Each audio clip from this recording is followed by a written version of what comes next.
Monsoon का मौसम हर साल बाढ़, भूस्खलन और प्राकृतिक आपदाओं को लेकर आता है, लेकिन आज भारत इन चुनौतियों से निपटने के लिए पहले से कई ज्यादा तैयार है। प्रधानमंत्री नरेंद्र मोदी के नेतृत्व और केंद्रीय गृह एवं सहकारिता मंत्री अमित शाह के मार्गदर्शन में आपदा प्रबंधन की पूरी व्यवस्था बदल गई है। पहले जो काम प्रतिक्रियात्मक यानी रिएक्टिव था, वो अब निवारक यानी प्रोएक्टिव हो गया है। सरकार का लक्ष्य है मिनिमम कैजुअलिटी से लेकर जीरो कैजुअलिटी तक पहुंचना। अमित शाह की अथक मेहनत और समर्पण ने इस क्षेत्र में क्रांति ला दी है। वे लगातार केंद्र और राज्यों के बीच समन्वय बनाए रखते हैं। वे सीधे मुख्यमंत्रियों से फोन पर बात करते हैं, जमीनी हालात जानते हैं और तुरंत केंद्र की मदद सुनिश्चित करते हैं। हाल ही में महाराष्ट्र और गुजरात के मुख्यमंत्रियों से बात कर बारिश की स्थिति पर केंद्र की मदद का आश्वासन दिया। असम और अरुणाचल प्रदेश की बाढ़ में उन्होंने तुरंत संपर्क किया और मदद का भरोसा दिलाया। भारतीय सेना, वायुसेना, एनडीआरएफ, एसडीआरएफ और स्थानीय प्रशासन सब मिलकर राहत बचाव कार्य करते हैं। अमित शाह ने हिमालयी क्षेत्रों में ग्लेशियर झीलों पर खास नजर रखने का निर्देश दिया है। एनडीएमए के साथ मिलकर जम्मू कश्मीर, लद्दाख, उत्तराखंड, हिमाचल,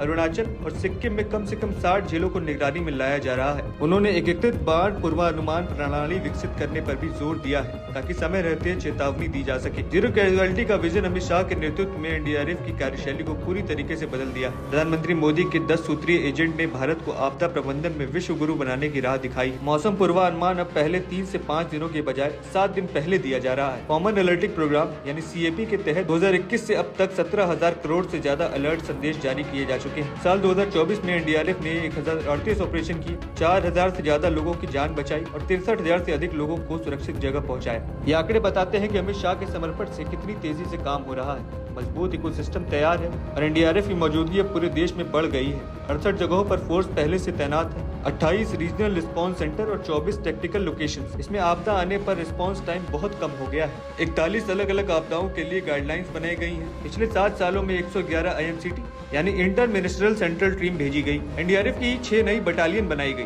अब कुल 16 ऑपरेशनल बटालियन है। CDRI यानी correlation for disaster resilient infrastructure की स्थापना 480 करोड़ रुपए खर्च किए गए, जिसमें 58 देश, 12 अंतर्राष्ट्रीय संगठन शामिल हैं। 350 बहु जोखिम वाले जिलों में 1 लाख सामुदायिक स्वयं सेवकों की ट्रेनिंग दी गई। मौसम, मेघदूत और दामिनी जैसे मोबाइल ऐप 15 भाषाओं में उपलब्ध है। IDRN नेटवर्क को अपडेट किया गया, 5 लाख से ज्यादा रिकॉर्ड जोड़े गए। जून 2023 में 8,000 करोड़ की 3 बड़ी योजनाएं शुरू की गई। राज्यों में अग्निशमन सेवाएं मजबूत करने के लिए 5,000 करोड़, 7 बड़े शहरों में बाढ़ रोकने के लिए 2,500 करोड़, 15 राज्यों में भूस्खलन मॉनिटरिंग के लिए 1,000 करोड़ रुपए खर्च किए गए। राष्ट्रीय आपदा मोचन बल अकेडमी नागपुर को विश्व स्तरीय बनाने का काम तेजी से चल रहा है। फंडिंग में भारी बढ़ोतरी देखने को मिली और ये सब कुछ अमित शाह की दूरदर्शिता के कारण ही संभव हो पाया है। राष्ट्रीय आपदा शमन निधि यानी एनडीएमएफ के तहत 13,693 करोड़ और राज्य आपदा शमन निधि यानी एसडीएमएफ के तहत 32,031 करोड़ रुपए आवंटित किए गए। एसडीआरएफ फंड पिछले 10 सालों की तुलना में 4.39 गुना बढ़ा है और वहीं एनडीआरएफ फंड भी 3.24 गुना बढ़ा है। अंतर्राष्ट्रीय स्तर पर भी भारत आगे है। ऑपरेशन ब्रह्मा के तहत म्यांमार और ऑपरेशन सार बंधु के तहत श्रीलंका को मदद पहुंचाई गई। अमित शाह का समर्पण भारत की आपदाओं से निपटने में नई ऊंचाइयां दे रहा है। वे न सिर्फ समस्याओं को हल कर रहे हैं, बल्कि एक मजबूत, सुरक्षित